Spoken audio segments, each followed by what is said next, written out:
अष्टावक्र ने कहा, किया और अनकिया कर्म और द्वंद्व किसके कब शांत हुए। इस प्रकार निश्चित जानकर इस संसार में उदासीन निर्वेद होकर अव्रति और त्याग परायण हो। कृता कृते च द्वंद्वानि कदा शांतानि कश्यवा एवं ज्ञातवे निर्वेदाद्भव त्याग परो अव्रति। बहुत बहुमूल्य सूत्र है। एक एक शब्द को ठीक से समझने की कोशिश करें। किया और अनकिया कर्म, मनुष्य उससे ही नहीं बंधता जो करता है, उससे भी बंध जाता है जो करना चाहता है। किया या नहीं, इससे बहुत भेद नहीं पड़ता। करना चाहा था तो बंधन निर्मित हो जाता है। चोरी की या नहीं, अगर की तो अपराध हो जाता है, लेकिन न की हो तो भी पाप तो हो ही जाता है। पाप और अपराध का यही भेद है। सोचा तो पाप तो हो गया, कोई पकड़ नहीं सकेगा, कोई अदालत कोई कानून तुम्हें अपराधी नहीं ठहरा सकेगा। अपने घर में बैठ के तुम सोचते रहो डांके डालना, चोरी करनी, हत्या करनी, कौन नहीं सोचता है। विचार पर समाज का कोई अधिकार नहीं जब तक कि विचार कृत्य न बन जाए। इस कारण तुम इस भ्रांति में मत पड़ना कि विचार करने में कोई पाप नहीं, क्योंकि तुमने विचार किया तो परमात्मा के समक्ष तो तुम पापी हो ही गए। तुमने सोचा इतना काफी है, तुम तो पतित हो ही गए।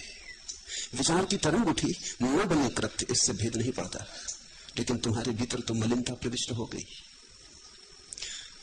किया तो अपराध बन जाता है, न किया सोचा तो भी पाप बन जाता है।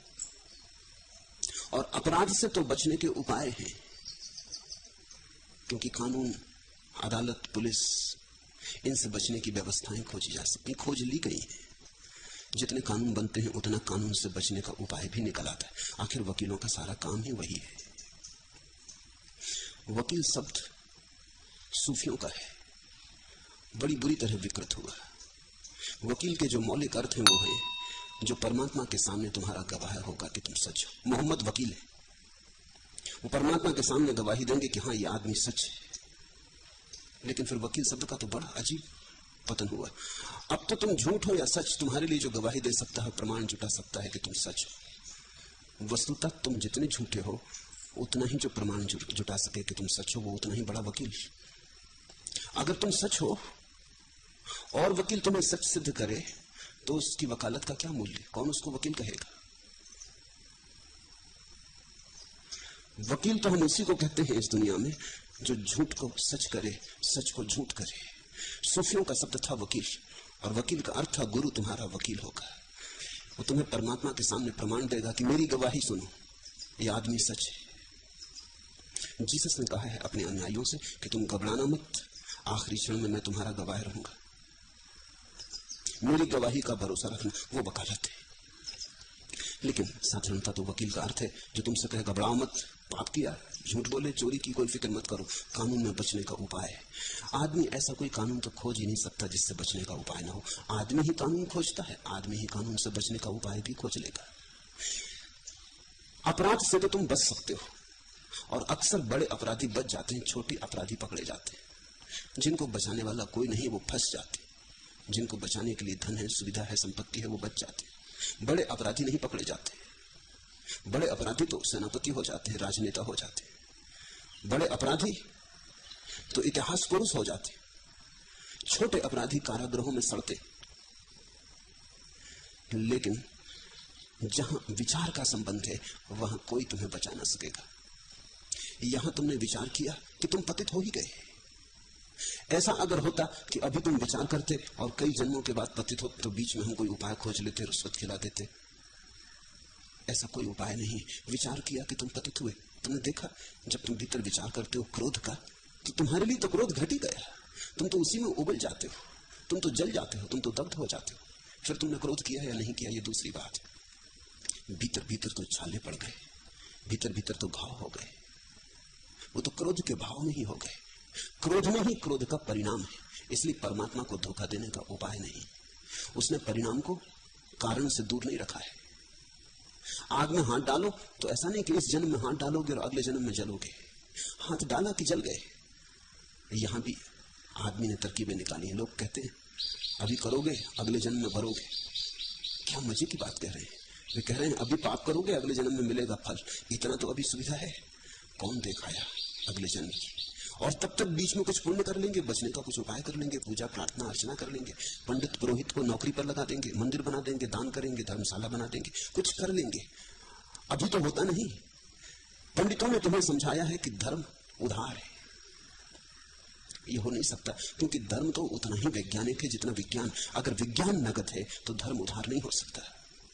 आग में हाथ डालते हो तो अभी जलते हो, क्रोध करोगे तो भी अभी जलोगे, बुरा सोचोगे तो बुरा हो गया। विचार से मनुष्य पाप करता है, और जब पाप को कृत्य तक ले आता है तो अपराध हो जाते हैं।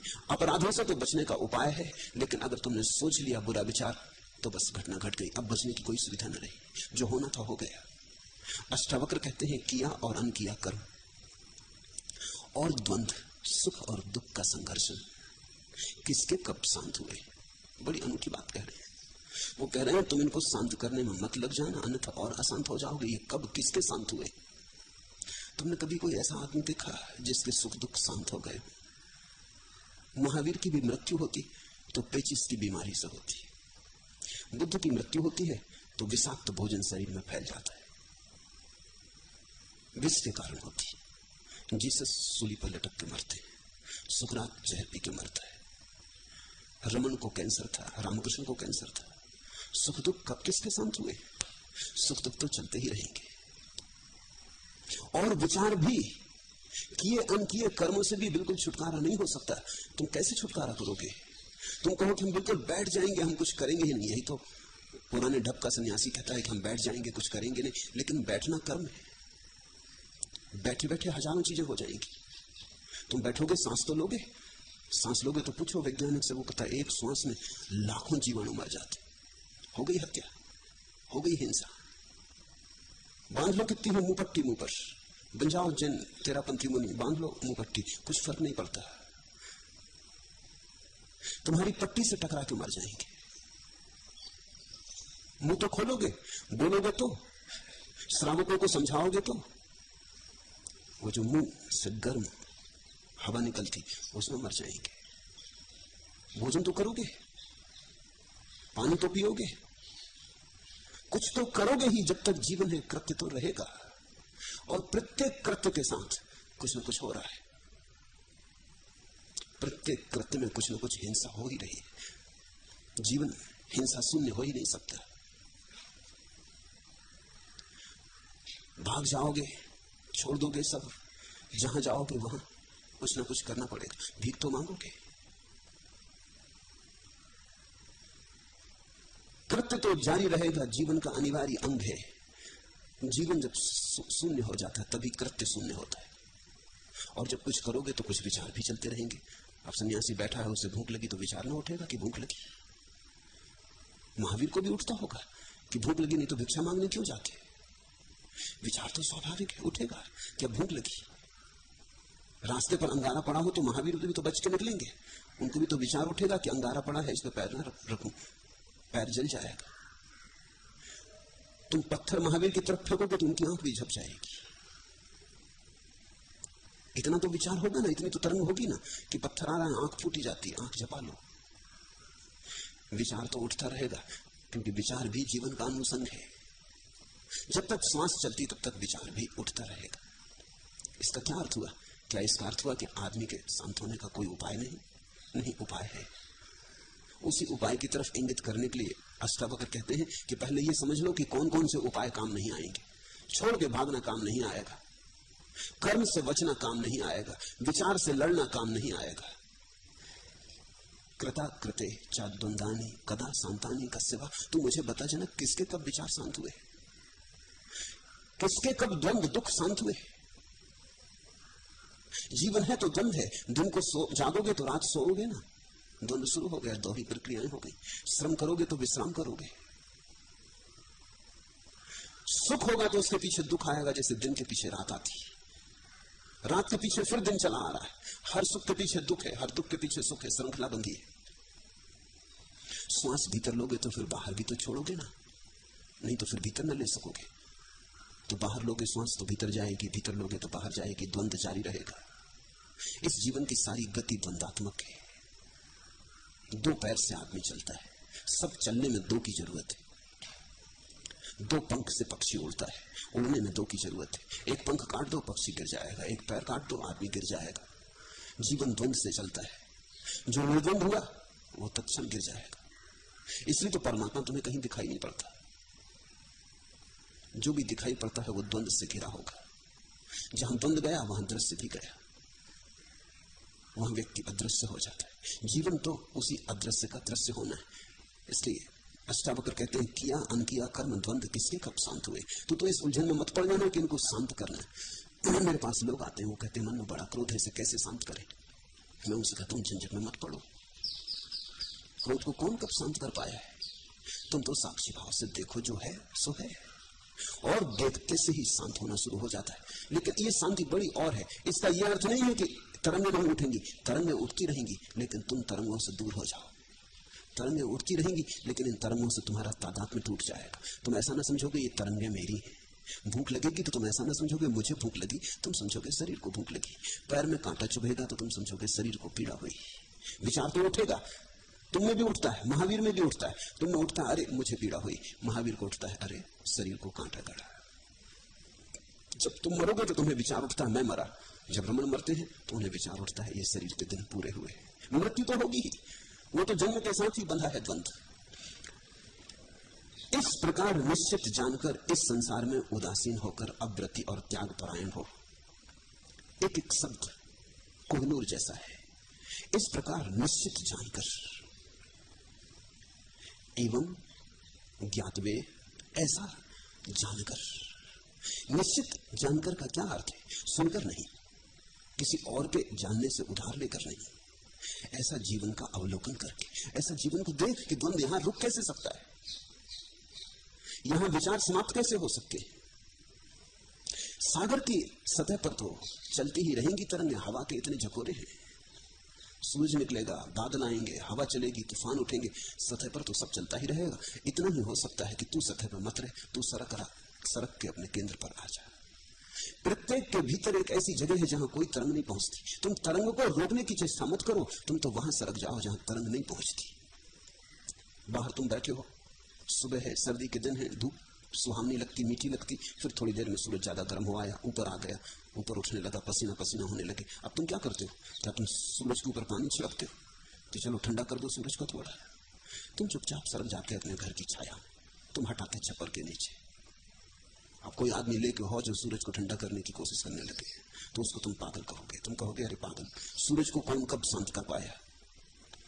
यही अष्टावक्र कह रहे हैं, जब सूरज बहुत गर्म हो जाए तो सरक आना अपने छप्पर में, और गर्म हो जाए तो हट जाना अपने घर के अंतरतम भाग में, और गर्म हो जाए तो चले जाना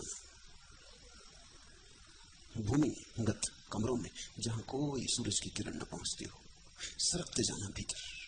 प्रत्येक के भीतर एक ऐसी जगह है जहां कोई तरंग नहीं पहुंचती। वही तुम्हारा केंद्र है, वही तुम्हारा स्वरूप है। उस गहराई में ही तुम्हारा वास्तविक होना है। इस प्रकार निश्चित जानकर एवं ज्ञातवे, ऐसा जानकर। मगर ये मैं कहूं इससे न होगा, अष्टावक्र कहें इससे भी न होगा, वेद कुरान कहते रहे हैं कुछ भी नहीं होता जब तक तुम न जानोगे, जब तक ये तुम्हारी प्रतीति न बनेगी। ज्ञान मुफ्त नहीं मिलता और उधार भी नहीं मिलता, जीवन के कड़वे मीठे अनुभव से मिलता है। जीवन जी के मिलता है। जीवन को जीने में जो पीड़ा है, तप है, उस सब को झेल के मिलता है। ऐसा निश्चित जानकर आदमी इस संसार में उदासीन हो जाता है। उदासीन शब्द बड़ा प्यारा है। आसीन का मतलब तो तुम समझते ही हो, बैठ जाना, आसन। उदासीन का अर्थ है अपने में बैठ जाना, अपनी गहराई में बैठ जाना, ऐसे सरक जाना अपने भीतर की जहां बाहर की कोई तरंग न पहुंचती हो।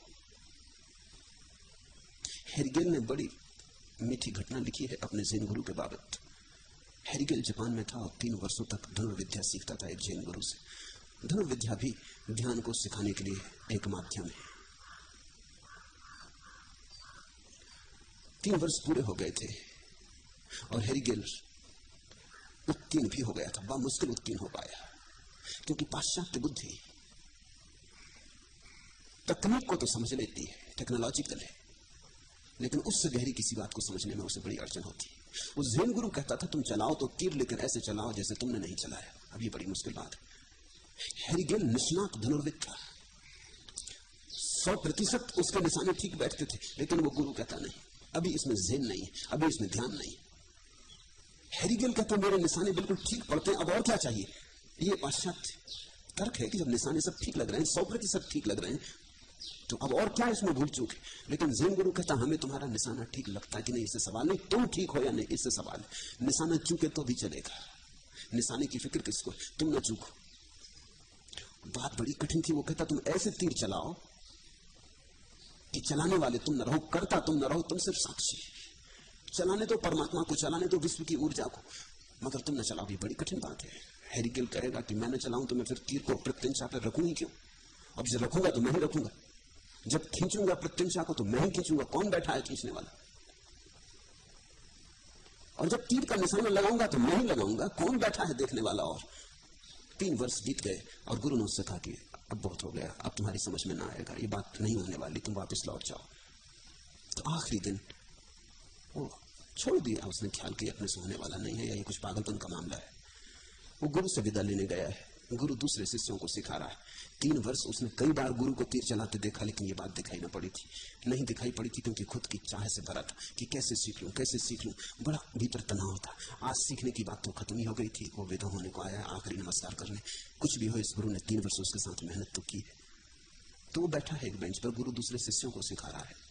वो खाली हो जाए तो हेरिगेल उसे क्षमा मांग ले और विदा ले ले। खाली बैठे बैठे उसको पहली दफा दिखाई पड़ा कि अरे गुरु उठाता है प्रत्यंचा दे, लेकिन जैसे उसने नहीं उठाई।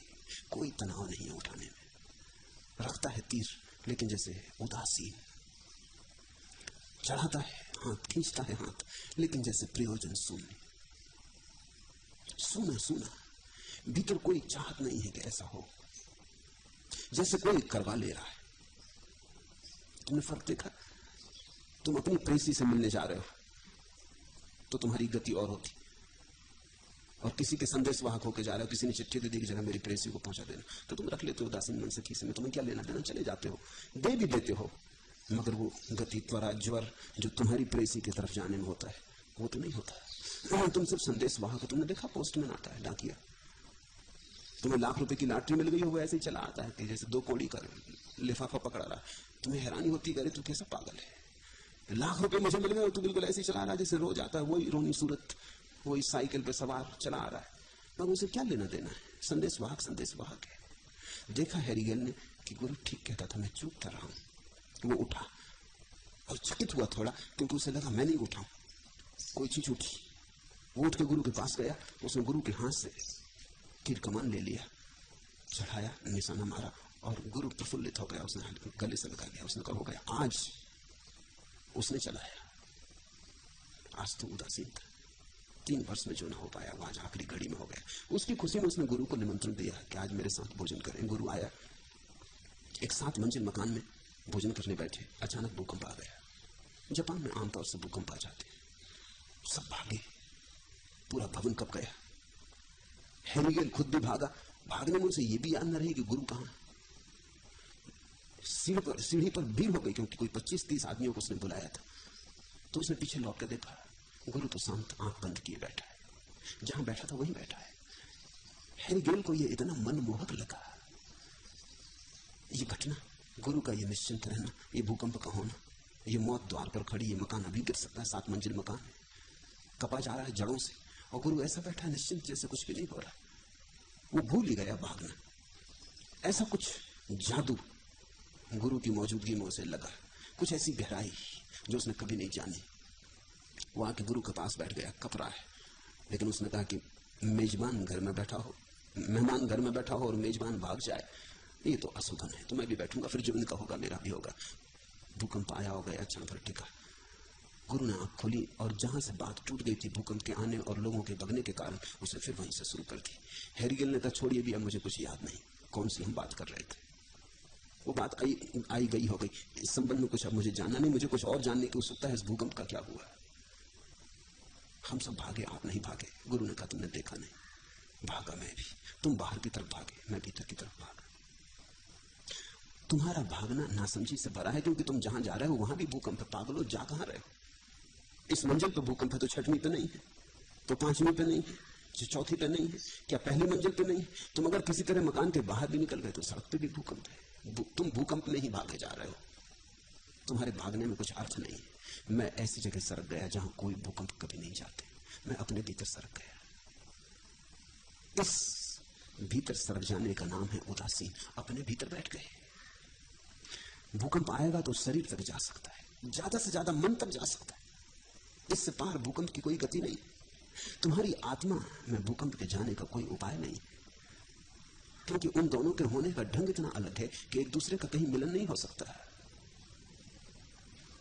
भूकंप आएगा तो शरीर पर तो निश्चित परिणाम होगा, क्योंकि शरीर इसी मिट्टी का बना है, इसी भूमि का बना है जिसमें भूकंप आया है। दोनों की तरंगें एक है, दोनों एक ही धातु से निर्मित है, एक ही द्रव्य से निर्मित है। तो पूरी भूमि कप रही हो तो तुम्हारा शरीर न कपे, ये नहीं हो सकता। शरीर तो कपेगा। यही तो कहते अष्टावक्र, अरे पागल, कौन कब शांत हुआ, कौन कब सुख दुख के पार हुआ? एक सीमा तक तो सब कपता ही रहेगा। भूकंप आएगा तो महावीर को भी आएगा। कोई तुम्हारा शरीर ही थोड़ी टूटेगा। अगर महावीर होगा तो उनका शरीर भी टूटेगा। शरीर तो मिट्टी का है, तो मिट्टी के नियम काम करेंगे। और जब भूकंप आएगा और शरीर टूटेगा तो मन भी विचलित होगा, क्योंकि मन तो शरीर का गुलाम है, क्योंकि मन तो शरीर का सेवक है, क्योंकि मन तो शरीर का ही अपने को बचाए रखने का एक उपाय, अपनी सुरक्षा है। जब भूख लगती तो मन कहता भूख लगी, क्योंकि शरीर अबोल है, गूंगा है, तो उसने बोलने वाले का सहारा ले रखा है। प्यास लगती तो मन कहता प्यास लगी, शरीर कह ना सकेगा। तो जैसा तुमने सुना हो कि एक अंधे आदमी ने और एक लूले आदमी ने दोस्ती कर ली थी। दोनों भिखमंगे थे, एक दूसरे का सहारा देते थे। अंधा देख नहीं सकता था, लूला चल नहीं सकता था। अंधा चल सकता था, लूला देख सकता था। दोनों की दोस्ती काम आई। अंधा बिठा लेता था लूले को अपने कंधों पर, दोनों भिक्षा मांगाते थे। दोनों अकेले तो असमर्थ थे, दोनों साथ साथ बड़े समर्थ हो जाते थे। शरीर में घटना घटती है, मन में अंकन होता है। मन और शरीर का संयोग है। मनोवैज्ञानिक तो कहते हैं मन और शरीर, इस तरह दो चीजों की बात नहीं करनी चाहिए। मनो शरीर एक ही घटना है, उसका एक बाहर का हिस्सा है, एक भीतर का हिस्सा है। तो अब नवीन मनोविज्ञान में शरीर और मन ऐसे दो शब्दों का प्रयोग नहीं किया जाता, या तो मनो शरीर का प्रयोग किया जाता, साइकोसोमेटिक।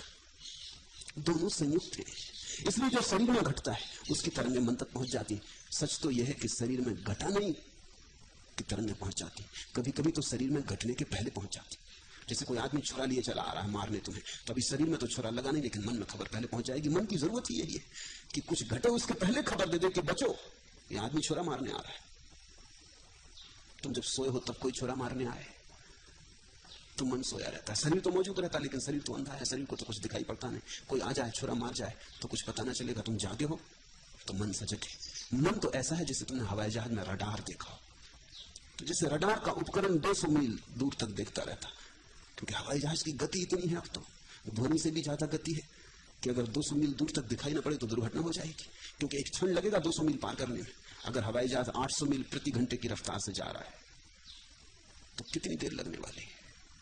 तो अगर हवाई जहाज के सामने ही जब कोई चीज आ जाए तब दिखाई पड़े, तब तो गए, तब तो तुम्हारे देखने में और बचाने के बीच समय ना होगा। तो रडार देखता है 200 मील, 600 मील, 1000 मील दूर बादल हैं, बिजली चमक रही, पानी गिर रहा, क्या हो रहा। मन रडार है, वो देखता कौन छुरा मारने आ रहा है, वो देखता है अरे ये वृक्ष गिर रहा है, हट जाओ, वो देखता है राह पर कांटे पड़े हैं, बच जाओ। मगर है वो शरीर का सेवक, शरीर की सेवा में रत है। वो शरीर का ही विकसिततम रूप है, वो शरीर की ही शुद्ध ऊर्जा है। इसलिए जब शरीर कपेगा तब तो मन कपेगा ही। कभी कभी तो शरीर नहीं भी कपता और मन कप जाता है। जैसे कि तुमसे कोई कह दे कि भूकंप आने वाला है, अभी आया नहीं, तभी शरीर को तो कुछ पता नहीं चल रहा, लेकिन मन कब जाएगा कि भूकंप आने वाला है। देखा अभी पेकिंग में कई दिनों तक लोग घर के बाहर तंबू डाले पड़े रहे। भूकंप आने वाला है इसकी संभावना से मन तो कप गया, मन तो घबरा गया। अभी यहां कोई जोर से चिल्ला दे आग आग, इनमें से कई भाग खड़े होंगे। आग ना भी लगी हो तो भी भाग खड़े होंगे। क्योंकि इसकी सुविधा कहां मिलेगी कि जांच पड़ताल करें। मन ने सुना आग कि भागा मन। देखा तुमने, कोई कहते नींबू और तत्क्षण लार मन में बहनी शुरू हो जाती। अभी नींबू शरीर में डाला नहीं, लेकिन नींबू शब्द और भीतर लार बहनी शुरू हो गई। मन तैयारी करने लगा कि नींबू करीब आ रहा है। शब्द आया है तो शायद यथार्थ भी आता होगा। उस ज़ेन गुरु ने हैरीकेल को कहा, भागे तुम, लेकिन तुम्हारा भागना व्यर्थ था, क्योंकि तुम भूकंप में ही भागे जाते थे। भागा मैं भी, यद्यपि तुम्हें दिखाई न पड़ा। मैं भीतर की तरफ भागा। मैंने तत्क्षण अपना तादात्म्य शरीर और मन से अलग कर लिया। इन पर भूकंप घट सकता है, इनसे दोस्ती अभी ठीक नहीं। मैं तत्क्षण अपने को अलग कर लिया। शरीर कपता रहा, मन कपता रहा, मैं भीतर बैठा देखता रहा। भूकंप आ जाता तो शरीर मरता, मन टूटता, बिखरता। मेरा कुछ होने वाला नहीं था। नैनम छिदन्ति शस्त्राणि, नहीं शस्त्र उसे छेद पाते। नैनम दहति पालका, नहीं आग उसे जला पाती। किया और अनकिया, कर्म और द्वंद्व किसके कब शांत हुए? इस प्रकार निश्चित जानकर इस संसार में उदासीन निर्वेद होकर अब व्रति और त्याग परायण हो। तुमने उदासीन शब्द सुना होगा, लेकिन इसका ठीक ठीक अर्थ शायद कभी ना समझा होगा। लोग तो समझते हैं उदासीन का संबंध उदास से। लोग सोचते हैं जो जिंदगी से उदास हो गए वो उदासीन। उदास से उदासीन का कुछ लेना देना नहीं, क्योंकि जिंदगी में जो उदास हो गए हैं वो तो उदासीन हो ही नहीं सकते। जिंदगी में उदास होने का तो इतनी मतलब है कि अभी उनकी बुद्धि जागी नहीं तो उदास होने को भी यहाँ कुछ नहीं है। यहाँ प्रफुल्लित होने को भी कुछ नहीं है, उदास होने को भी कुछ नहीं। न यहाँ पाना है न देना है, हानि लाभ न कछु। अगर लाभ हो सकता हो तो तुम प्रफुल्लित हो जाते हो, अगर हानि होने लगे तो उदास हो जाते हो। लेकिन यहाँ तो न हानि है न लाभ। इसलिए उदासीन का उदास शब्द से कोई अर्थ नहीं। भला भाषा शास्त्र कुछ भी कहते हो, मुझे उसका प्रयोजन नहीं। मैं तुम्हें कुछ आत्मशास्त्र की बात कह रहा हूं, भाषा शास्त्री मैं हूं भी नहीं। उदासीन का अर्थ है अपने भीतर जो आसीन, उदासीन, जो अपने भीतर बैठ गया, जो अपने अंतरतम में बैठ गया और वहां से देखने लगा लीला, वहां साक्षी हो गया और सारा जगत बाहर का भीतर का सब दृश्य मात्र नाटक हो गया। जो ठीक से जान लेता है, अष्टावक्र कहते हैं, वो उदासीन हो जाता है। वो फिर ये भी नहीं कहता कि मुझे शांत होना, वो कहता है न मैं शांत हो सकता हूं न अशांत, मैं तो दृष्टा हूं। ये शांत और अशांत होने की बात भी मन के साथ तादात्म्य के कारण है। वो ये भी नहीं कहता कि मुझे सुखी होना है, क्योंकि सुखी होना और दुखी होना साथ साथ चलने वाला है। जो सुखी होना चाहता है वो दुखी भी होगा। दोनों पंख चाहिए उड़ने के लिए। तुम अकेले सुखी होना चाहते हो, तुम व्यर्थ की आकांक्षा कर रहे हो जो कभी सफल नहीं हो सकती। जितने तुम सुखी होने चाहोगे उतने दुखी हो जाओगे। जिसने जान लिया वो तो कहता अब मुझे ना सुखी होना, ना दुखी, ना शांत, ना अशांत। लोग आते हैं मेरे पास, वो कहते हैं कि ध्यान हमें सीखना है क्योंकि हम शांत होना चाहते हैं। उन्हें ध्यान का अर्थ भी पता नहीं। ध्यान का अर्थ होता है ऐसी भीतर की अवस्था जहां न शांति है न अशांति। वही शांति है जहां शांति भी नहीं, क्योंकि जहां तक शांति है वहां तक अशांत होने का उपाय है। तुम बैठे हो तो तुमने देखा होगा कभी कभी घर में कोई आदमी ध्यान में उत्सुक हो जाता तो वो शांत होकर बैठा। किसी बच्चे ने किलकारी मार दी, वो अशांत हो गए। ये भी कोई शांति हुई? क्या आप बड़े ध्यान मंदिर में बैठे हैं, ध्यान कर रहे हो, पत्नी ने एक प्याली गिरा दी, और ऐसे मौके पे पत्नी जरूर गिरा देगी, और आप बौखला गए कि अशांति हो गई कि पड़ोसी ने रेडियो चला दिया, और आप अशांत हो गए कि पड़ोसी के यहां बड़े अधार्मिक पापी है, नरक जाएंगे। ध्यान भ्रष्ट कर दिया। जो भ्रष्ट हो जाए वो ध्यान नहीं। जिससे तुम डमाडोल हो जाओ वो ध्यान नहीं। प्यालियों के टूटने से, रेडियो के चल पड़ने से, बच्चे के हंसने से जो बिखर जाता हो वो है ही नहीं।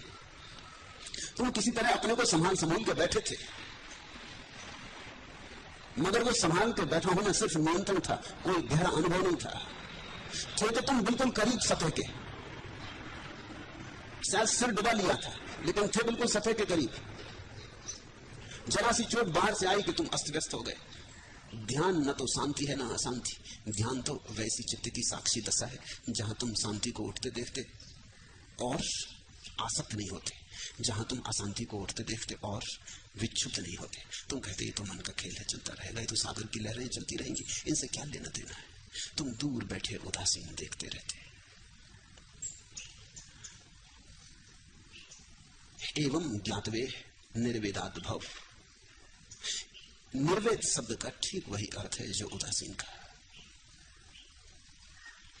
समझो, निर्वेद का अर्थ होता है ऐसी दशा जहां कोई भाव तरंग से तुम्हारा संबंध न रह जाए। वेद का अर्थ होता है भाव तरंग, वेद का अर्थ होता है ज्ञान तरंग, इसलिए तो हम हिंदुओं के शास्त्र को वेद कहते हैं।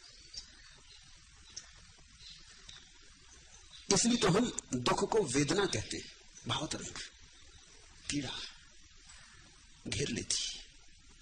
निर्वेद का अर्थ है जहां ना तो ज्ञान की तरंग रह जाए ना भाव की तरंग रह जाए, क्योंकि ज्ञान की तरंग उठती है मस्तिष्क में और भाव की तरंग उठती है हृदय में, और तुम दोनों के पार जब बैठ जाओ, न वहां भाव उठे न ज्ञान उठे, न तो तुम्हें लगे कि कुछ मैं जानने वाला हूं, न तुम्हें लगे कि मैं कुछ भावने वाला हूं। जहां ज्ञान और भाव दोनों से दूर खड़े तुम मात्र साक्षी रह जाओ, किसी तरंग से तुम्हारा कोई तादाद न रह जाए। ये दो ही तरंगे हैं तुम्हारे भीतर, इनसे जब तुम तीसरे हो जाओ तो निर्वेद, वही उदासीन का अर्थ है। जो निर्वेद हो गया वही उदासीन हो गया। ऐसा निश्चित जानकर संसार में उदासीन होकर अव्रति और त्याग परायण हो। बड़ी बहुमूल्य बात आगे आती, अव्रति। तुम चौंकोगे क्योंकि तुम तो कहते हो व्रति, आदमी को व्रति होना चाहिए। हम कहते हैं भला फला आदमी बड़ा त्यागी व्रति, जब किसी का हमें बड़ा सम्मान करना होता है तो हम कहते हैं महान त्यागी व्रति। लेकिन अष्टावक्र कह रहे हैं अव्रति। अष्टावक्र निश्चित ही अद्भुत क्रांतिकारी व्यक्ति है। वो कह रहे हैं जिसने व्रत लिया वो तो धोखे में पड़ जाएगा, क्योंकि व्रत तो जबरदस्ती है। व्रत का अर्थ तो है हट, व्रत का अर्थ तो है आग्रह। अब व्रति का अर्थ है जिसका कोई आग्रह नहीं, जिसकी कोई मनसा नहीं, जो नहीं कहता कि ऐसा ही हो। समझो एक आदमी चोर है, वो व्रत ले लेता मंदिर में जाके कि अब मैं चोरी नहीं करूंगा। क्या घटेगा इससे भीतर? ये आदमी चोर है। व्रत लेने से ही तो चोरी नहीं रुक सकती है, नहीं तो दुनिया में सभी व्रत ले लेते और संत हो जाते। इसने मंदिर में जाके व्रत लिया कि मैं चोरी नहीं करूंगा। किसी महात्मा के चरणों में सिर झुका के कहा कि आशीर्वाद दे कि मेरा व्रत पूरा हो कि मैं चोरी नहीं करूंगा। समूह समाज के समक्ष इसने घोषणा की कि अब मैं चोरी नहीं करूंगा। ये कर क्या रहा है? ये कर ये रहा है कि ये चोरी के खिलाफ अपने अहंकार को खड़ा कर रहा है। ये कहता है मंदिर में समूह के समक्ष 1000 आदमियों के सामने कह दिया अब अगर चोरी की तो वो तो थूके को निकलना होगा, लोग क्या कहेंगे कि अरे पतित हो गए। और जब कोई व्रत का नियम लेता है तो समाज उसमें फूल मालाएं उसके गले में डालता है, उसका जुलूस निकालता, अखबारों में फोटो छापता, महात्मा आशीर्वाद देते, महात्मा गवाह बनते, समाज चारों तरफ से प्रशंसा के फूल बरसाने लगता है। व्रती को इतनी प्रशंसा मिलती कि अहंकार मजबूत होता है।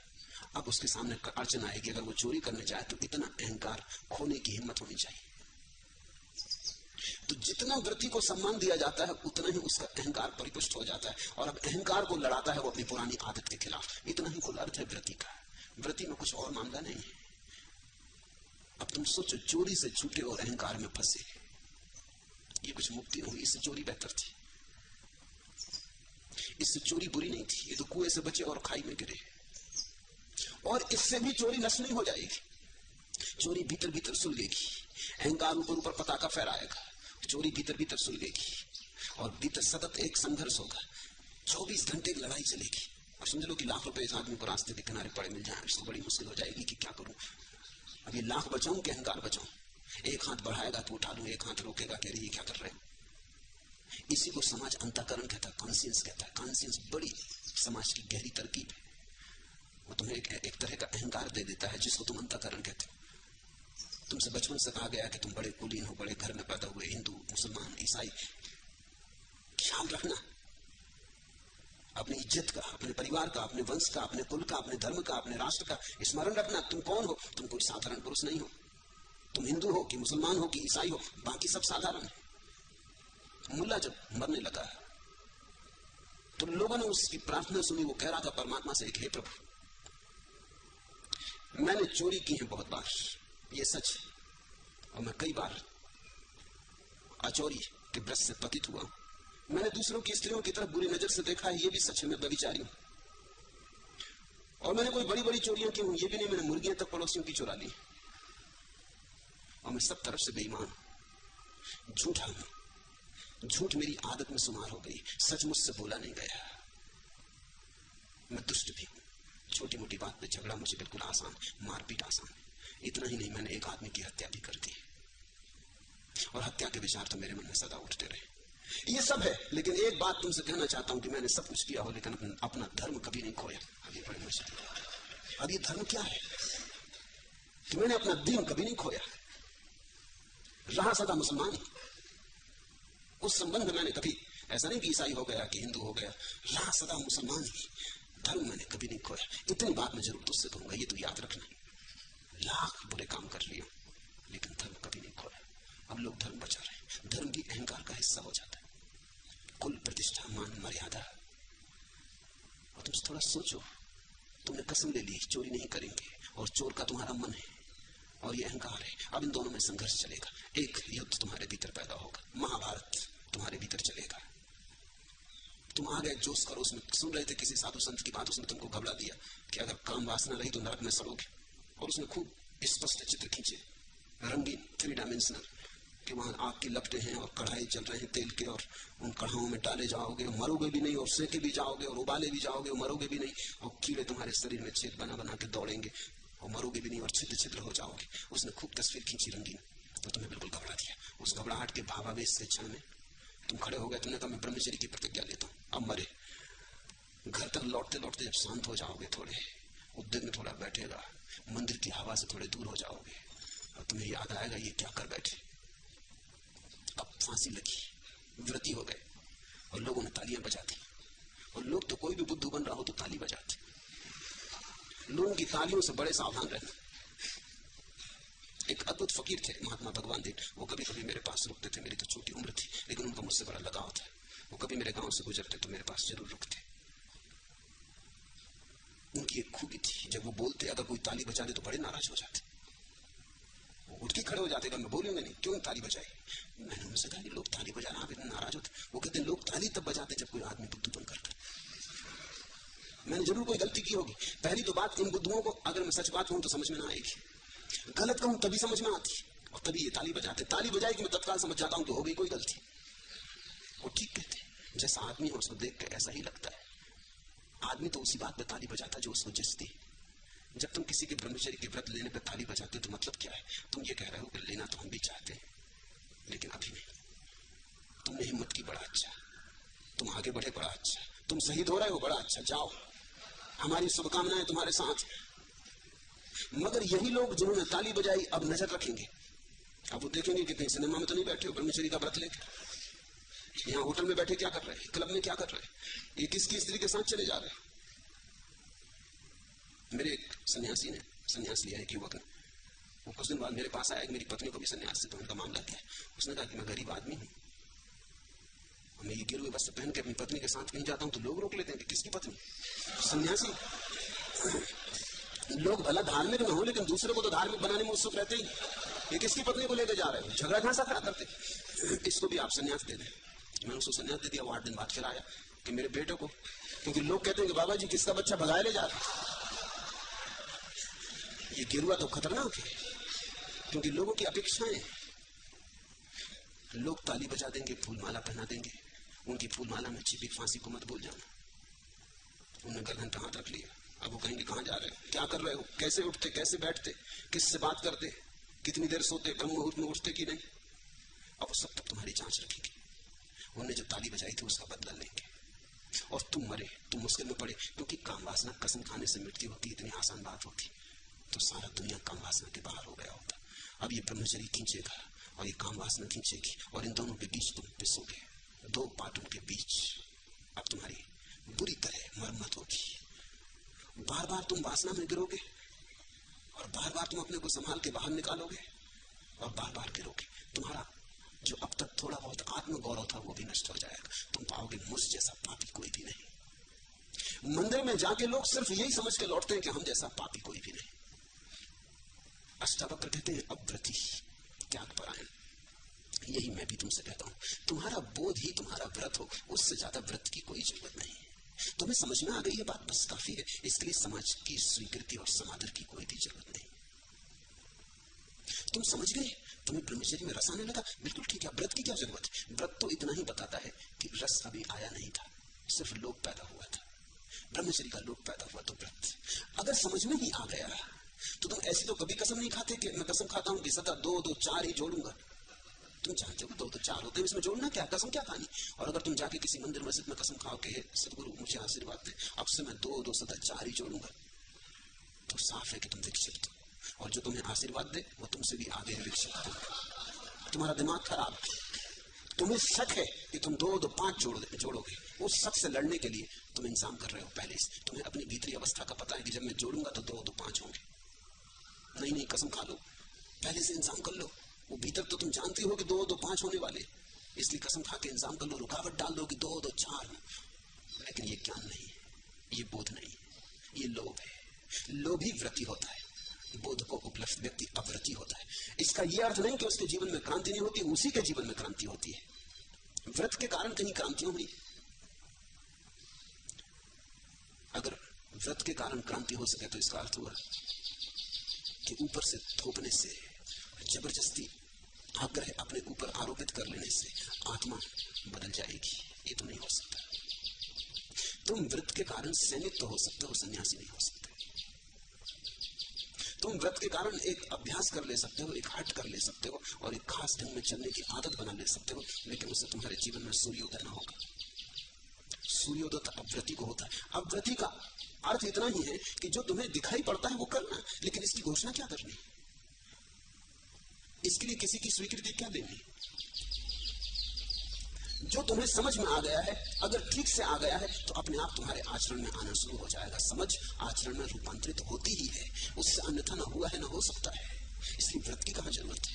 मेरे पास कोई आता है कि मुझे व्रत दे दे, ब्रह्मचर्य का, मैं कहता हूं पागलपन मत करना, मैं तुम्हारे किसी पागलपन में सम्मिलित नहीं हो सकता। तुम्हें अगर ब्रह्मचर्य में रसाने लगा बहो उस तरफ, मगर व्रत नहीं। कोई मुझसे कहता है कि आप मुझे कसम दिलवा दें कि मैं सदा ध्यान करूं, कभी चूकूं ना, मैं तुम्हें ये कसम नहीं दिलवाता। मैं किसी पाप में भागीदार नहीं होता। तुम्हें अगर समझ आ गई तो तुम ध्यान करोगे, और अगर ध्यान में रस आएगा तो वही रस नियम बनेगा। आज करोगे और कल नहीं करोगे तो कल तुम पाओगे कुछ चूका, कुछ खोया, कुछ गंवाया। दिन ऐसे ही गया, एक तंद्रा छाई रही, तो परसों तुम फिर करोगे। कर करके तुम जानोगे कि जब तुम करते हो तो एक उज्ज्वलता, एक पवित्रता, एक सुचिता का जन्म होता है। करने से पता चलेगा कि तुम ताजे ताजे रहते, एक स्वच्छता, जैसे शब्द स्नात।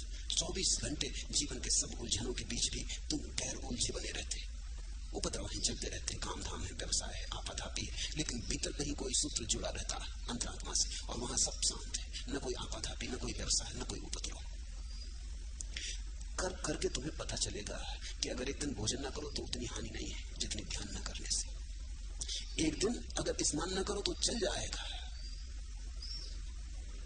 क्योंकि भोजन शरीर का कृत्य है, ध्यान आत्मा का, ध्यान आत्मा का भोजन है। अगर ऐसा किसी दिन हो कि आज समय ज्यादा नहीं, या तो भोजन छोड़ूं करना या ध्यान करूं, तो तुम ध्यान करोगे, मगर व्रत के कारण नहीं, क्योंकि व्रत के कारण किया तो धोखा होगा। मैं राजस्थान जाता था अक्सर, राह में एक जगह मुझे ट्रेन बदलनी पड़ती थी, वहां को 2-3 घंटे रुकना पड़ता है। सांझ का वक्त होता है तो कुछ मुसलमान मित्रों को मैं देखता कि वो स्टेशन पर अपना कपड़ा बिछा के नमाज पढ़ रहे हैं। मैं घूमता रहता, क्योंकि 2-3 घंटे वहां ट्रेन खड़ी रहती तो प्लेटफॉर्म पर घूमता रहता।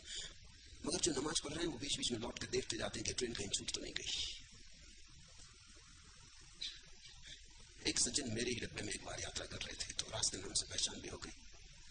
मौलवी थे, धर्मगुरु थे।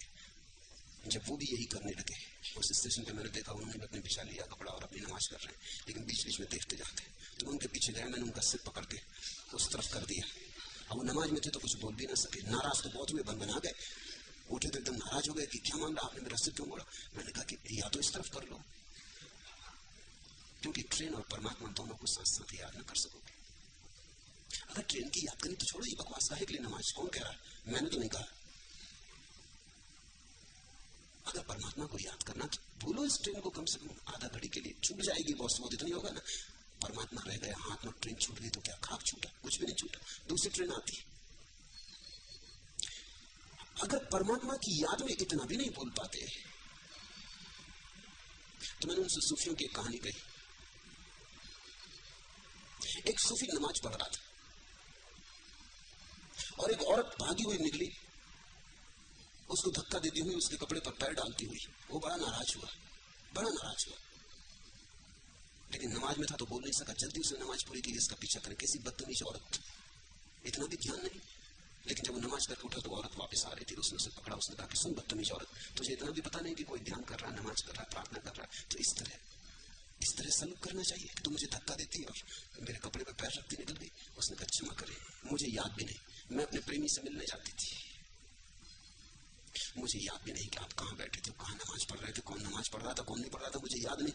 वर्षों बाद मेरा प्रेमी आता था, मैं उसे लेने गांव के बाहर द्वार पर जाती थी, क्षमा करें।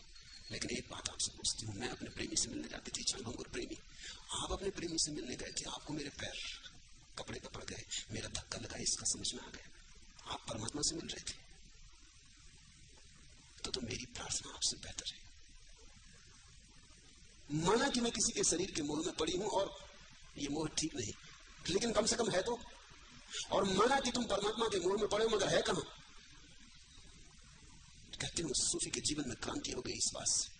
उसने कहा नमाज तभी पढ़ेंगे जब प्रेम होगा, अन्यथा कैसा है? व्रत से नहीं, बोध से, व्रत से नहीं, प्रेम से, व्रत से नहीं, नियम से नहीं, किसी बाहरी अनुशासन से नहीं, अंतर्भाव से। अब व्रती और त्याग परायण, बड़ी उल्टी बात, बड़ा कंट्रडिक्शन, बड़ा विरोधाभास। कहते हैं कि तू व्रत तो मत ले, लेकिन तेरा बोध ही तेरे जीवन में त्याग बन जाए, बस त्याग को लाना ना पड़े, बोध के पीछे छाया की तरह आए।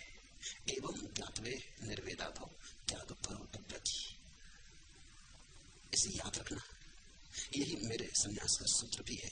अव्रति त्याग परा भव, त्यागी बनो, त्याग की कसम खाकर नहीं, त्यागी बनो, त्यागी बनना चाहिए ऐसे निर्णय और आग्रह से नहीं, त्यागी बनो इसलिए नहीं कि त्यागी को सम्मान, समादर, प्रतिष्ठा मिलती है, त्यागी बनो अव्रत, बिना किसी लोभ के, बिना किसी नियम के, बिना किसी आग्रह के, अनाग्रह भाव से। त्यागी बनो बोध से, कचरा कचरा दिखाई पड़े तो छूट जाएगा, कचरे को छोड़ने की कसम नहीं लेनी है, कचरा कचरा दिखाई पड़े इसकी चेष्टा करनी है। ज्ञान त्याग है, वे ही छोड़ पाते हैं जो जागते हैं और देखते हैं। हे प्रिय, लोक व्यवहार, उत्पत्ति और विनाश को देखकर किसी भाग्यशाली को ही जीने की कामना, भोगने की वासना और ज्ञान की इच्छा शांत हुई, किसी भाग्यशाली की ही। लोक व्यवहार को देखकर, ठीक से देखकर, जीवन में जो चल रहा है चारों तरफ, उसका ठीक से अवलोकन करो।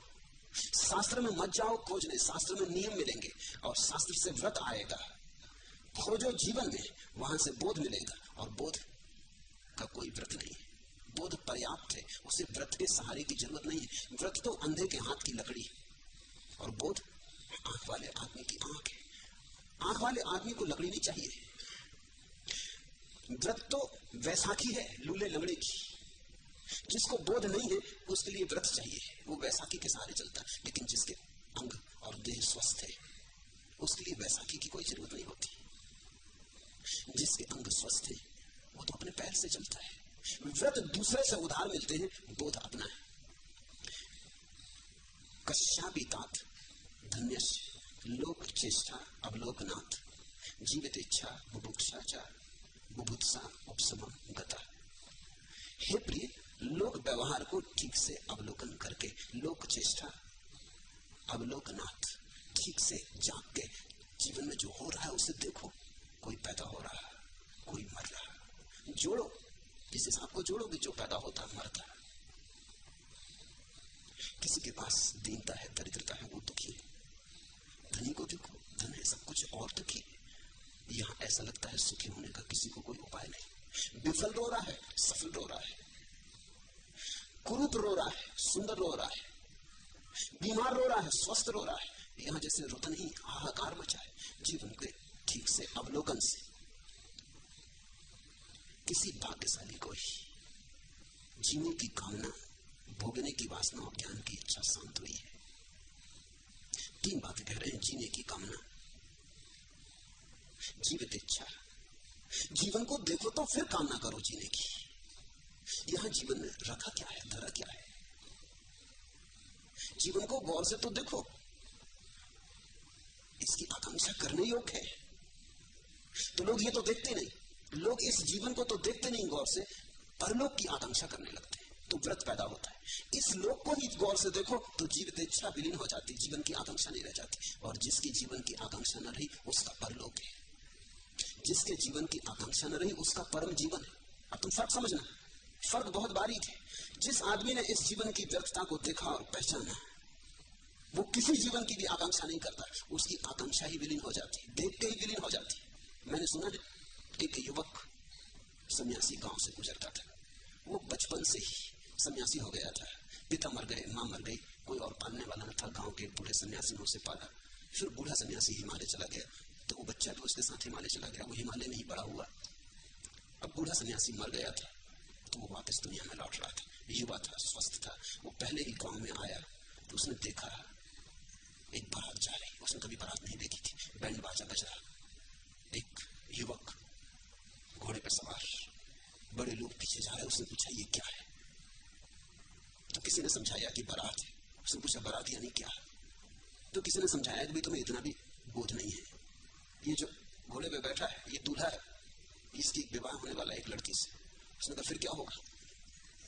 तो किसी ने उसको पकड़ के पास ले गया था, तू यहाँ तुझे कुछ भी पता नहीं। उसने उसे सब समझाया कि फिर क्या होगा, शादी होगी इनकी, भोग करेंगे एक दूसरे का, फिर इनका बच्चा पैदा होगा। बारात तो निकल गई, सन्यासी रात हो गई थी, तो गांव के बाहर जाके कुएं के पाट पर सो रहा। गर्मी के दिन थे। सपना उसने देखा कि घोड़े पर सवार है, बैंड बाजे बज रहे, बारात चल रही। फिर उसकी शादी हो गई।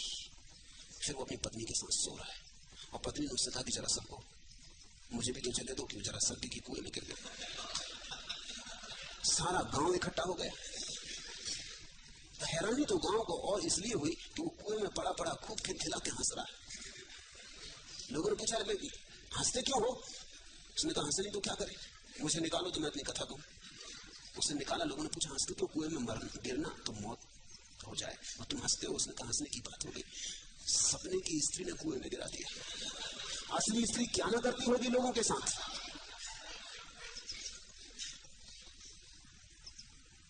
उसने कहा बचे, सपने के अनुभव ने जगा दिया। अब कोई बारात नहीं थी, घोड़े घोड़े पे चढ़ना अपने सुनने वाला नहीं, इतना काफी है अनुभव। सपने की झूठी स्त्री ने ऐसा धक्का दिया कि भले चंगे सोए, मैं जिंदगी भर से सोता आ रहा हूं कुओं पर, कभी नहीं गिरा। इस स्त्री ने कहा जरा सर को। असली स्त्रियां क्या न करती होंगी।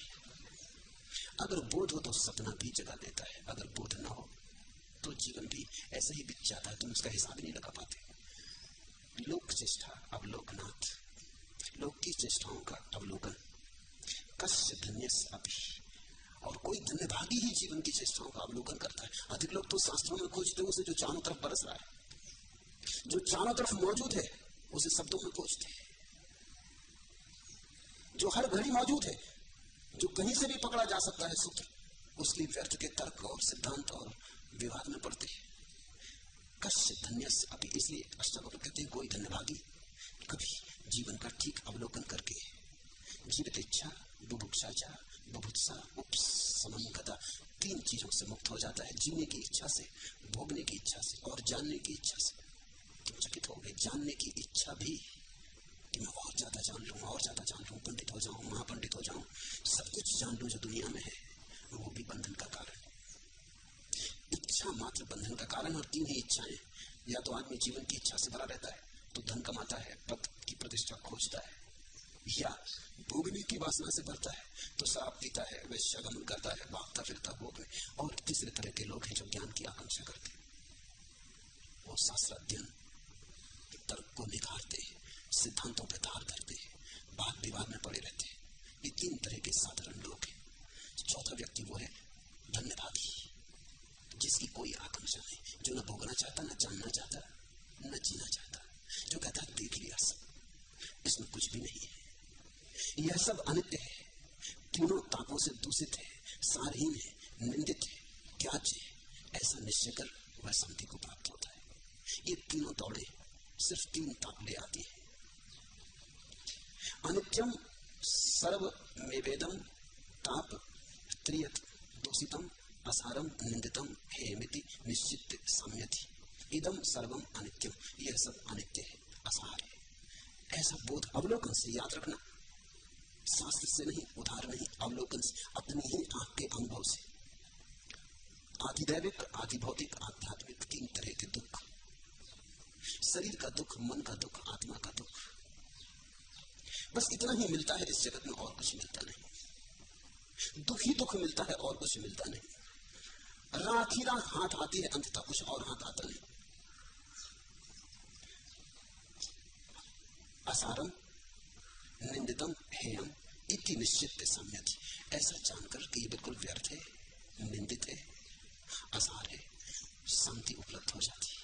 इति निश्चित सम्यति। जैसे ही ये निश्चय हो जाता है कि जगत असार है, शांति फलित हो जाती है। वह कौन काल है और कौन सी अवस्था है जिसमें मनुष्य को द्वंद्व, सुख दुख न हो, उनकी उपेक्षा कर यथा प्राप्त वस्तुओं में संतोष करने वाला मनुष्य सिद्धि को प्राप्त होता है। ऐसा कोई काल नहीं है जैसा कि लोग सोचते हैं, जैसा कि पुराण कहते हैं कि कभी ऐसा था। जैन शास्त्र कहते हैं सुखमा सुखमा, एक ऐसा काल था जब सुख ही सुख था। फिर ऐसा काल आया जब सुखमा दुखमा, सुख और दुख मिश्रित थे। फिर ऐसा काल आ गया दुखमा दुखमा, दुख ही दुख। या हिंदू कहते हैं ऐसा काल था सतयुग, जब सुख ही सुख था, रामराज्य था। लेकिन ये सब मन की कल्पनाएं। दुनिया में 2 तरह के कल्पनाशील लोगों ने 2 तरह की धारणाएं बनाई हैं। एक कहते हैं अतीत में था स्वर्ग, सभी पुराने धर्म यही कहते हैं कि अतीत में सब ठीक था। दूसरा जो नया पागलपन है दुनिया में, वो है कम्युनिज्म, साम्यवाद। वो कहते हैं भविष्य में है स्वर्ग। लेकिन इसे तुम जान लो, स्वर्ग कभी नहीं रहा है। न राम के समय में राम राज्य था।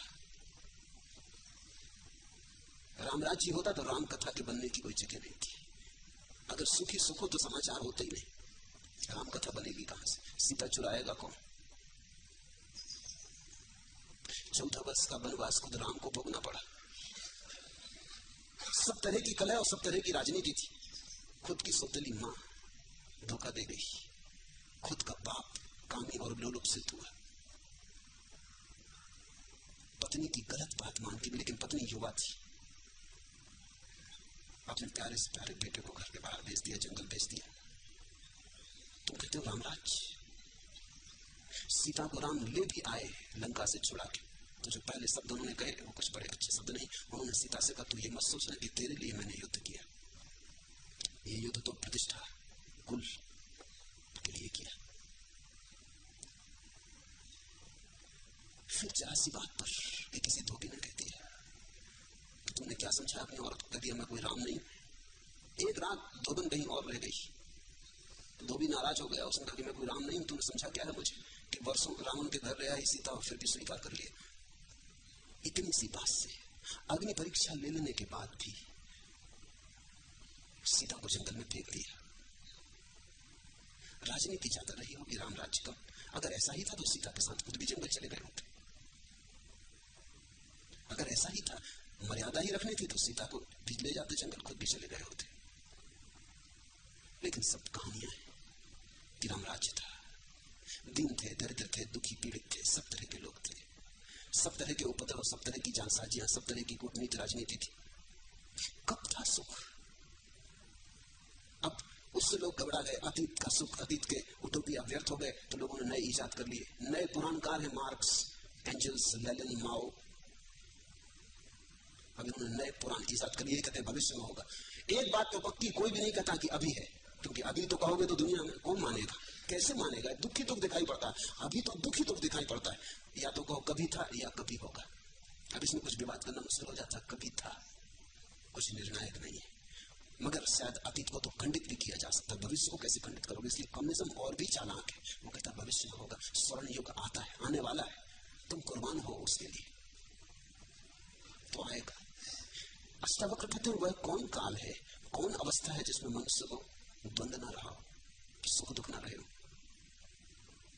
नहीं, किसी काल की प्रतीक्षा मत करो, किसी स्थिति की प्रतीक्षा मत करो। एक चैतन्य की क्रांति चाहिए। वो क्रांति कैसे घटित होगी? उनकी उपेक्षा कर यथा प्राप्त वस्तुओं में संतोष करने वाला मनुष्य सिद्धि को प्राप्त होता है। यथा प्राप्त वर्ती सिद्धम, जो मिला है, जो मिला है उसमें ही वर्तने वाला पुरुष मोक्ष को उपलब्ध हो जाता है। जो है उसमें ही बरतो, उससे ज्यादा की चाह मत करो। उससे अन्यथा कभी नहीं हुआ है, कभी नहीं होगा, ऐसा ही रहा है। कथा यही की यही है। युग बदलते हैं, आदमी नहीं बदलता। चीजें बदलती हैं, चेतन नहीं बदलता। सब समय में ऐसा ही रहा है, यही वारदातें, यही झंझटें, यही उपद्रव, कमोबेश, मगर सब ऐसा ही रहा है। कौन सिद्धि को उपलब्ध होता है? अष्टावक्र कहते जो जैसा है, जो मिला है, जो वर्तमान है, यथा प्राप्त वर्ती, जो है, जो मिला है, उसमें जो संतोष मान लेता कि ठीक है, तो दौड़ पैदा नहीं होती, तो अभिप्सा पैदा नहीं होती, आकांक्षा पैदा नहीं होती, चाह पैदा नहीं होती, संतोष पैदा होता है। जो है ठीक है, जो है इससे अन्यथा हो नहीं सकता, अन्यथा कभी हुआ नहीं, अन्यथा कभी होगा नहीं, इसलिए अन्यथा की चाह नहीं करनी। उनकी उपेक्षा कर यथा प्राप्त वस्तुओं में संतोष कर लेने वाला मनुष्य सिद्धि को प्राप्त होता है। महर्षियों के, साधुओं के, योगियों के अनेक मत हैं। ऐसा देखकर उपेक्षा को प्राप्त हुआ कौन मनुष्य शांति को नहीं प्राप्त होता है? ये भी बड़ी महत्वपूर्ण बात हो कहते हैं। नाना मतम महर्षि, हाँ, महर्षियों के बहुत से सिद्धांत हैं, दार्शनिकों के बड़े सिद्धांत हैं, अगर उनमें उलझे तो कोई पारावार नहीं है, भटकते ही रहोगे। साधुओं के अनेक सिद्धांत हैं, योगियों के अनेक सिद्धांत हैं, सिद्धांतों की भरमार है। जीवन एक है, जीवन को समझाने वाली दृष्टियां बहुत है, और जिसको तुम सुनोगे वही ठीक लगेगा, जिसको तुम पढ़ोगे वही ठीक लगेगा। निश्चित ही तुमसे ज्यादा प्रतिभाशाली लोगों ने उनको ईजाद किया है, महर्षियों ने ईजाद किया है, योगियों ने ईजाद किया है, तो उन्होंने जरूर बड़ा तर्क बल भरा है उन्हें, तुम उससे प्रभावित हो जाओगे। लेकिन जब तुम दूसरे को सुनोगे दूसरा ठीक लगने लगेगा, जब तुम तीसरे को सुनोगे तीसरा ठीक लगने लगेगा। ऐसे तो तुम न करके रहोगे न गांठ के, ऐसे तो तुम दर दर के भिखारी हो जाओगे। अष्टावक्र कहते हैं ऐसा देखकर कि अनेक मत है, बुद्धिमान व्यक्ति मतों को ही छोड़ देता, मतों की झंझट में नहीं पड़ता। ऐसा देखकर कि अनेक शास्त्र है, कौन की कुरान की बाइबल, वेद की धम्मपद, कौन सही कौन गलत, इस झंझट में बुद्धिमान आदमी नहीं पड़ता। इस झंझट में जो पड़ जाते हैं वे कभी इस झंझट के बाहर नहीं आ पाते। उस झंझट का कोई अंत ही नहीं है, उसमें तो एक उलझन में से दूसरी उलझन निकलती चली जाती है। एक प्रश्न का उत्तर हल करो तो उस उत्तर में से 10 नए प्रश्न खड़े हो जाते हैं, चलता ही चला जाता है, अंतहीन श्रृंखला है, उससे कभी कोई बाहर नहीं आ पाता। नाना मतम महर्षि नाम, साधु नाम, योगी नाम तथा दृष्टवा निर्वेद आपन्ना कौन साम्यत मानवा। ऐसा देखकर कि इस विवाद में क्या सार है, ये कहीं ले जाएगा नहीं। दृष्टवा निर्वेद आपन्ना कौन साम्यति मानवा। ऐसा कौन व्यक्ति है जो इतनी सी बात समझ के शांत न हो जाए।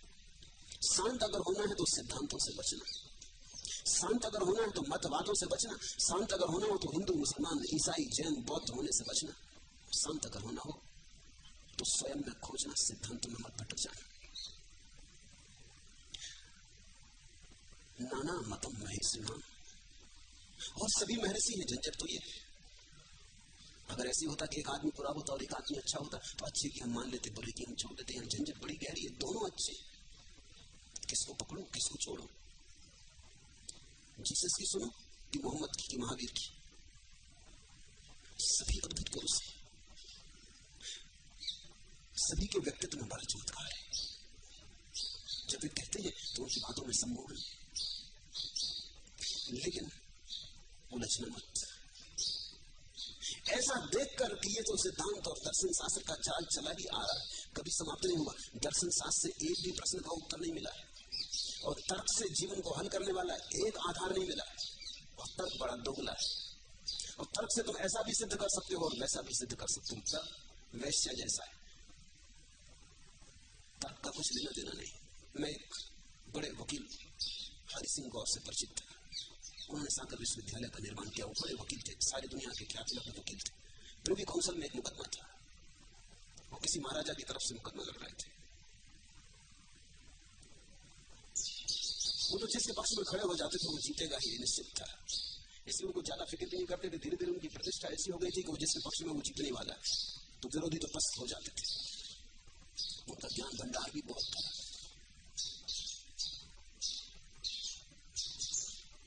उनके पास काम भी बहुत था। एक दिल्ली में दफ्तर था, एक पेकिंग में, एक लंदन में, भागे फिरते थे तीनों जगह। काम भी बहुत था, उलझन भी बहुत थी। रात किसी पार्टी में संलग्न थे और देर आए और सो गए और देख नहीं पाए फाइल। सुबह अदालत में जाना पड़ा, बिना फाइल देखे तो सीधे खड़े होकर भूल गए कि किसके पक्ष में, और विपक्षी के पक्ष में दलील देने लगे।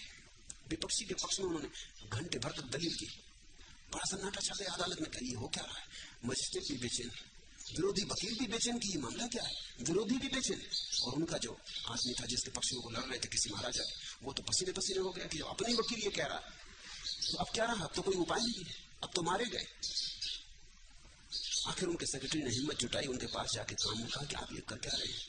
ये तो आपने अपने आदमी को मार डाला, आपने तो बुरी तरह उसे खराब कर दिया, अब तो ये मुकदमा जीतना मुश्किल है। उन्होंने कहा क्या मतलब? क्या मैं विरोधी की तरफ से बोल रहा हूँ? घबरा मत। उन्होंने टाइम आई ठीक की और मजिस्ट्रेट से कहा कि महानुभाव, अभी मैंने वो दलीलें दी जो मेरा विरोधी वकील देगा, अब मैं इनका खंडन शुरू करता हूं।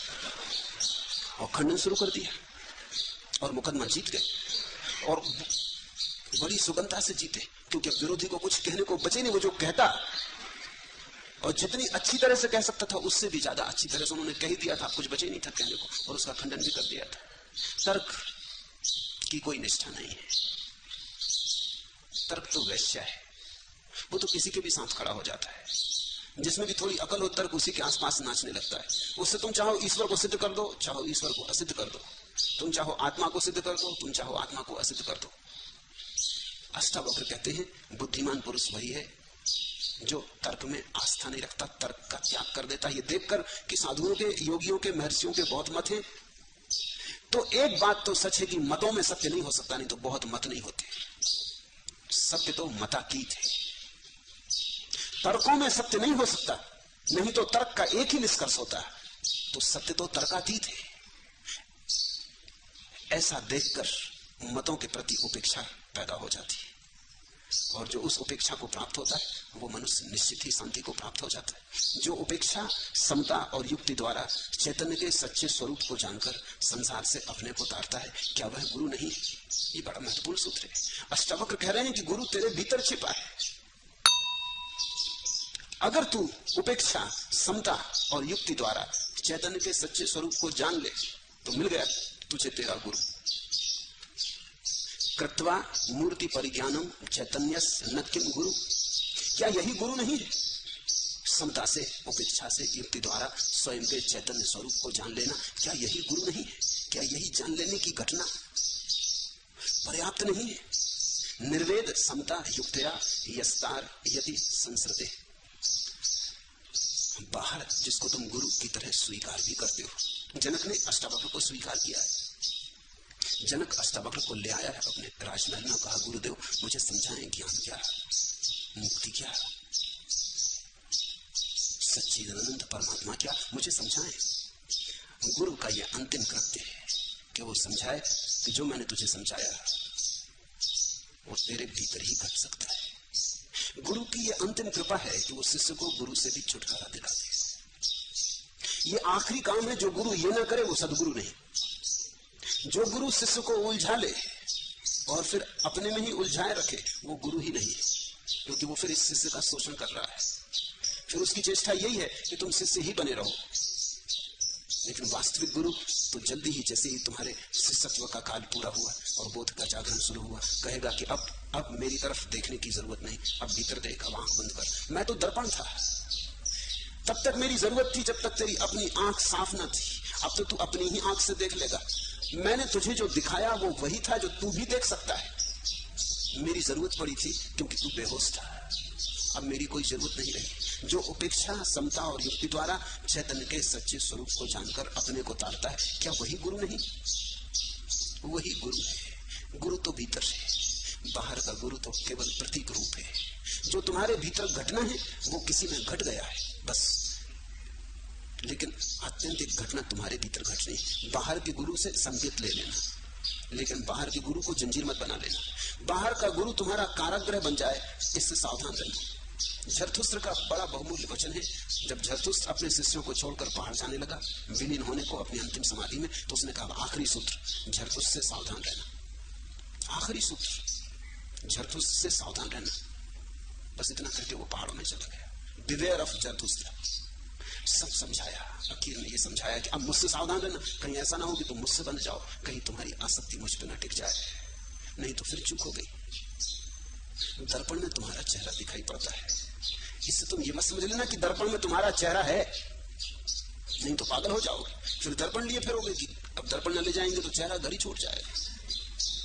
मुल्ला नसरुद्दीन एक धनपति के घर मस्जिद के लिए कुछ दान मांगने गया, जैसे कि धनपति होते हैं। धनपति ने ऐसा खिड़की से झांक के देखा कि मुल्ला आया, जरूर कुछ दान मांगने आया होगा। उसने अपने दरबान को कहा, कह दो कि वो बाहर गए। मुल्ला ने भी देख ली थी, उस सिर को मुल्ला भी देख चुका था खिड़की से। दरबान ने कहा कि महानुभाव आप गलत समय आए, मालिक बाहर गए। तो मुल्ला ने कहा कोई हर्जा नहीं, हम फिर आ जाएंगे। मालिक आ जाए तो हमारी तरफ से मुफ्त एक सलाह उनको दे देना कि बाहर तो जाएं लेकिन सिर घर में छोड़ के जाया कर, इसमें कभी खतरा हो सकता है। अगर तुमने समझा कि दर्पण में तुम्हारा चेहरा है तो फिर तुम्हें दर्पण को लेकर घूमना पड़ेगा, नहीं तो चेहरा घर छूट जाएगा, बिना चेहरे के तुम जाओगे। गुरु तो दर्पण है, तुम्हें तुम्हारा चेहरा पहचानवा देता है, लेकिन एक दफा पहचान आनी शुरू हो गई तो अंततः तो अपने भीतर ही खोजना है। गुरु तो वही है जो तुम्हें तुम्हारे गुरु से मिला दे। गुरु तो वही है जो तुम्हारे भीतर के सोए गुरु को जगा दे। स्वयं में छिपा है गुरु, बाहर का गुरु तो केवल प्रतिध्वनि है तुम्हारे भीतर के गुरु की। जब भूत विकारों को, देह इंद्री आदि को यथार्थता भूत मात्र देखेगा, उसी क्षण तू बंध से मुक्त होकर अपने स्वभाव में स्थित होगा।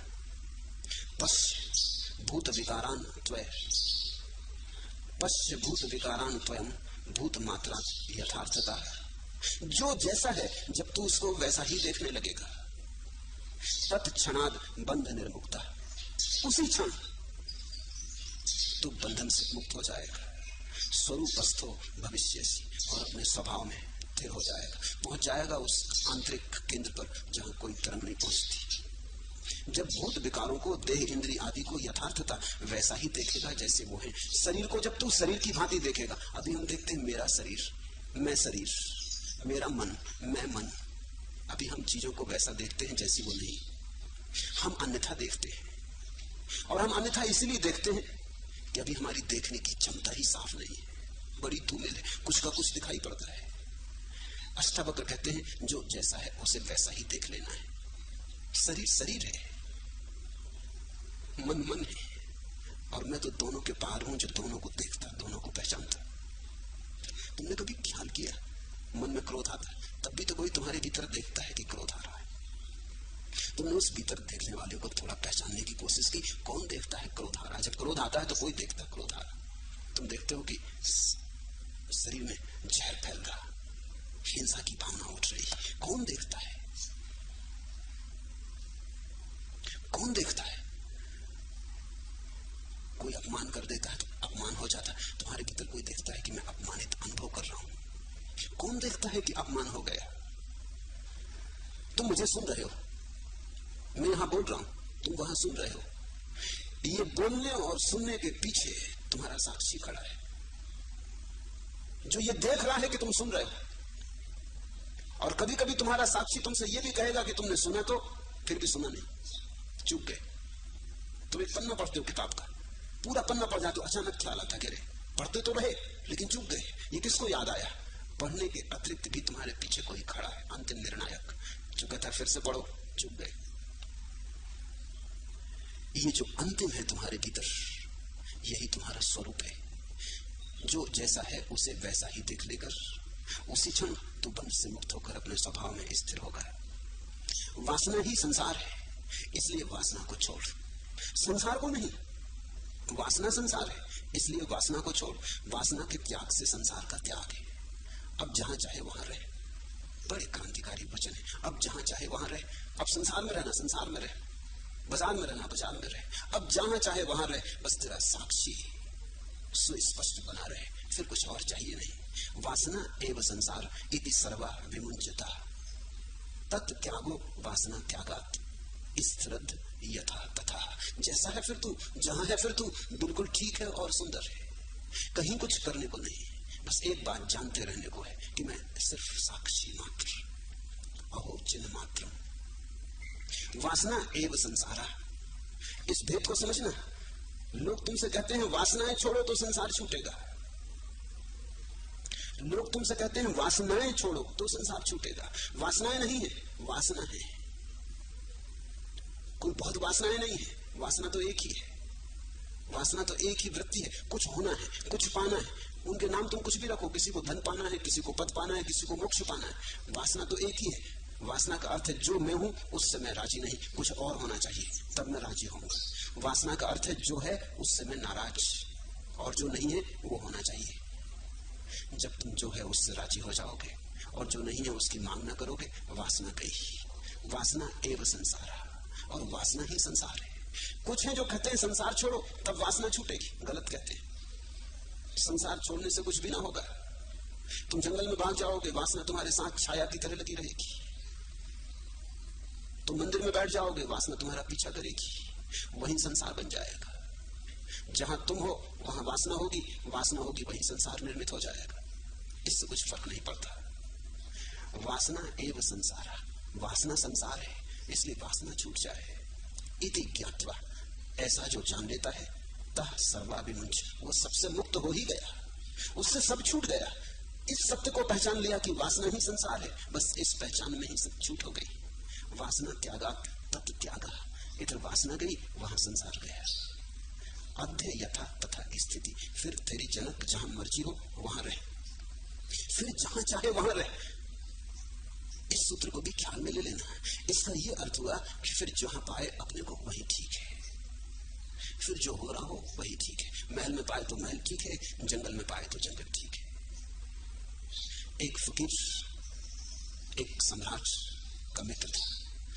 सम्राट उस फकीर से बहुत ही प्रभावित था, इतना प्रभावित था कि एक दिन उसने कहा कि प्रभु, मुझसे देखा नहीं जाता कि इस वृक्ष के नीचे धूप छाया गर्मी में आप बैठे रहे, राजमहल चले। सोचा था सम्राट ने कि जब मैं ये कहूंगा फकीर कहेगा कि नहीं नहीं नहीं, राजमहल और मैं छोड़ चुका संसार। ऐसा कहा होता फकीर ने तो सम्राट प्रसन्न हुआ होता, उसके मन में और भी फकीर के प्रति आदर बढ़ा होता। लेकिन फकीर मेरे जैसा रहा होगा। वो उठ के खड़ा हो गया, उसने कहा घोड़ा इत्यादि कहां है? सम्राट थोड़ा सपचाया कि अरे ये कैसा त्यागी, मगर अब कुछ कह भी ना सकता था। ले आया घोड़ा, लेकिन बेमन से लाया। वो तो फकीर चढ़ के घोड़े पे बैठ गया। उसने कहा कि चलो। ले आया महल, लेकिन मजा चला गया, क्योंकि मजा तो यही था सम्राट का कि मां त्यागी गुरु, ये कैसा त्यागी। अब लेकिन कह भी कुछ नहीं सकता, अपने हाथ से फंस गया, बुला लाया, अच्छे से अच्छे कमरे में रखा जो श्रेष्ठतम सुंदरतम महल का हिस्सा था, वही रहने लगा। वो जैसे वृक्ष के नीचे बैठा रहता था, वो सुंदर महल में बैठा रहने लगा। कुछ दिन बाद सम्राट को बेचैनी बढ़ने लगी। उसने कहा ये तो बात अजीब हो गई। 6 महीने बीत जाने तो उसने कहा कि महाराज एक प्रश्न उठता रहा।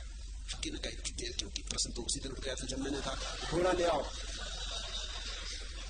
सम्राट डरा। उसने कहा क्या आपको पता है? पता कैसे नहीं होगा, क्योंकि तत्क्षण तुम्हारा चेहरा बदल गया था। उसी क्षण मेरा तुमसे संबंध छूट गया जब मैंने घोड़े से संबंध जोड़ा। उसी क्षण मैं कोई त्यागी नहीं करी। बोलो 6 महीने क्यों रुके, इतनी देर क्यों तकलीफ सही? मुझे पता है कि तुम बेचैन हो रहे, क्या है? कहा इतना सा पूछना है कि अब तो मुझ में और आप में कुछ भी अंतर नहीं। अब तो ठीक आप भी मेरे जैसे महल में रहते हैं, सुख सुविधा, नौकर चाकर, अच्छा खाना पीना। वेद तो तब तो जब आप बैठे थे वृक्ष के नीचे, आप फकीर थे, त्यागी थे, महात्मा थे, मैं राजा था, भोगी था। अब क्या भेद? उस फकीर ने कहा जानना चाहते भेद तो गांव के बाहर चलो। कहा ठीक। दोनों गांव के बाहर गए। कहा थोड़ी दूर और चले। दोपहर हो गई। सम्राट ने कहा बता भी दें, बता नहीं है तो कहीं भी बता दें, आधा नहीं। उसने कहा थोड़ी दूर और। सूरज अस्त होते ही समझा दूंगा। सूरज अस्त होने लगा। सम्राट ने कहा अब बोले। उसने कहा कि इतना ही समझाना है कि अब मैं वापस नहीं जा रहा, तुम जाते हो कि चलते हो? सम्राट ने कहा मैं कैसे चल सकता हूँ आपके साथ, महल है, पत्नी है, बच्चे हैं, सारा व्यवस्था, मैं कैसे चल सकता हूँ? फकीर ने कहा लेकिन मैं चाह रहा हूँ। फर्क समझ में आया। सम्राट उसके पैर पे गिर पड़ा। उसने कहा कि नहीं मुझे छोड़े मत, मुझसे बड़ी भूल हो गई। उसने कहा मैं तो अभी फिर घोड़े पे बैठने को तैयार, लेकिन तुम फिर मुझसे ना पड़ जाओ। ले आ घोड़ा कहां है? जब अष्टावक्र कह रहे हैं तो उनका इशारा यही है, अब जहां चाहे वहां रहे। अध्य यथा तथा स्थिति, फिर जो हो जैसा हो ठीक है, स्वीकार है, तथा था। ऐसे तथा के भाव में जो रहता है उसी को बुद्धों ने तथागत कहा है। बुद्ध का एक नाम है तथागत। तथागत का अर्थ है जो हवा की तरह आता, हवा की तरह चला जाता। पूर्व की पश्चिम का कोई भेद नहीं, उत्तर की दक्षिण का कोई भेद नहीं, रेगिस्तानों में बहे हवा की मरुस्थानों में बहे हवा, कुछ भेद नहीं। जो ऐसा आया और ऐसा गया, तथागत है। यथा तथा स्थिति। इस सूत्र को महावाक्य समझो, इस पर खूब खूब ध्यान करना, इसे धीरे धीरे तुम्हारे अंतरतम में विराजमान कर लेना। ये तुम्हारे मंदिर का जलता हुआ दिया बने तो बहुत प्रसाद फलित होगा, बहुत आशीष बरसेंगे। तुम वही हो सकते हो जिसको अष्टावक्र ने कहा है, कश्य धन्यस्यापि, कोई